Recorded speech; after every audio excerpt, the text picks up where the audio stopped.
Today, we're diving into a really powerful mathematical tool. It's designed to measure the immeasurable, to find amazingly precise answers when all you have are a few scattered data points. So think about this for a second. How would you find the area of something with a curvy edge, like a lake or a winding riverbed? Straight lines are easy, right? But the real world is messy. It's full of curves. This is a huge challenge in engineering, in physics, you name it. So how do you solve it when you don't have a perfect formula? Well, that's where a whole field called numerical integration comes in. You can think of it like a toolbox full of clever tricks for getting an incredibly close estimate. For those times when a perfect, exact answer is just impossible to find, these methods give us the next best thing. And that brilliant parabolic method? It has a name: Simpson's one-third rule. It's often called a parabolic formula for that exact reason. The big idea is that the curve between any 3 points can be approximated really well with a simple parabola. It's a fantastic shortcut. So how does the formula actually work? Let's build it together, piece by piece. Everything starts with this little bit, h divided by 3. Now, h is just the step size, the width of our intervals, the distance between each of our measurements. This part sets the scale for the whole calculation.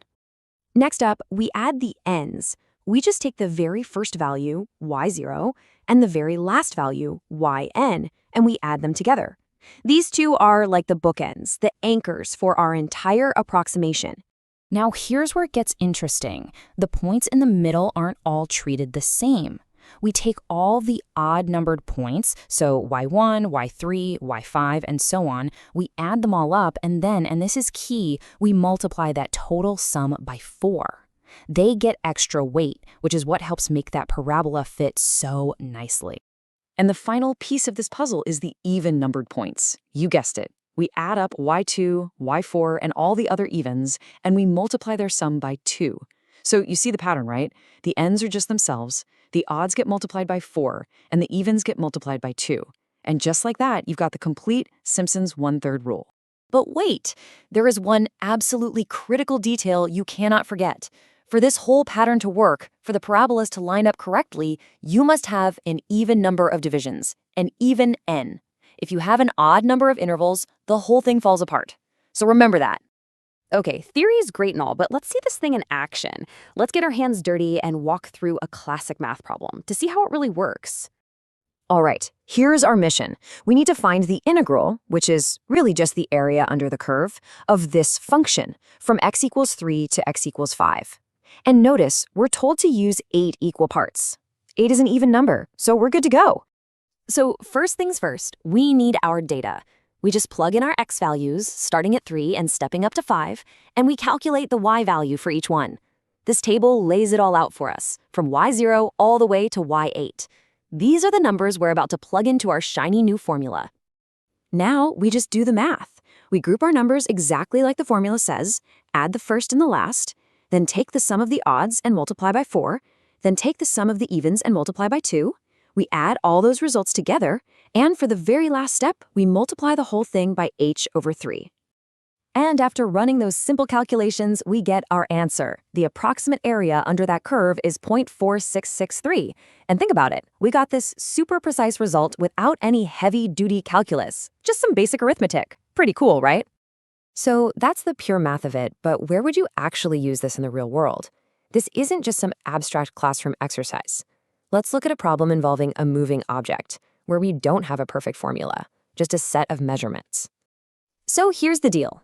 A train is pulling out of a station. We have no idea what its exact speed is at every single moment, but we do have a device that clocks its speed every 2 minutes for 20 minutes.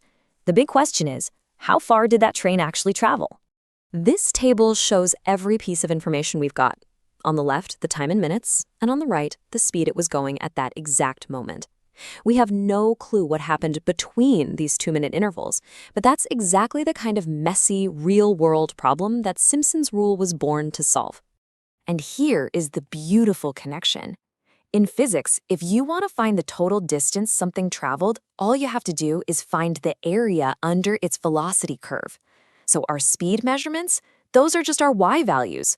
We can use Simpson's rule to find that total area, and that area will be the total distance the train went. It's a perfect fit.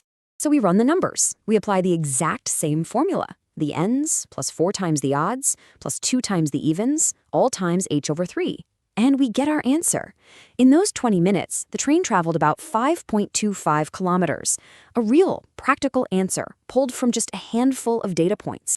All right, let's just zoom out for a second. We've seen the formula, we've used it on a math problem, we've used it on a real-world problem. So what's the big picture here? Why does this all matter? Well, the bottom line is this. Simpson's rule is an incredibly accurate way to estimate things because it's smart. It uses smooth parabolas instead of clunky blocks. And its real superpower is that it lets you find answers when all you have are measurements, like our train example. It takes what would be a really complicated calculus problem and turns it into simple arithmetic that anyone can do. And that kind of leads me to a final thought. This rule has been around for centuries, but the idea behind it is more important today than ever before. We live in a world that is just drowning in data points, but we rarely have perfect formulas. And in that world, a powerful approximation technique like this is absolutely essential.